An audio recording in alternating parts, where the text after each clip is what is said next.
Hello everyone, welcome back to my channel. Today we are going to be making this amazingly delicious, quick and easy cranberry sauce. All right, so these are the ingredients. There I have 3 packs of cranberries, some ginger, cinnamon sticks.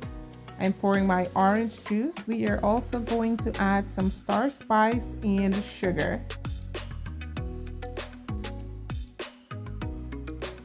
If you guys like to purchase this from the store, I dare you this season to make your own cranberry sauce. Use this recipe and you will be blown away. It is absolutely delicious. You're going to cook that for about 20 minutes and it's going to look like this right here.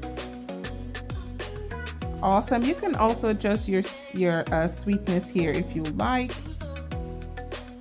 But for me, this was good. I needed to pulse mine, or you can use a blender as I'm doing here.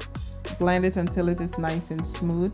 I do not like the chunks in my cranberry sauce. So after this is blended, you are going to strain, remove all the pulp, and this is what it looks like. Absolutely amazing. Guys, the taste of this is just superb. I can't wait for y'all to try this recipe. If you guys are new here for the first time, please do not forget to subscribe, like, and share. Love you guys. Bye-bye.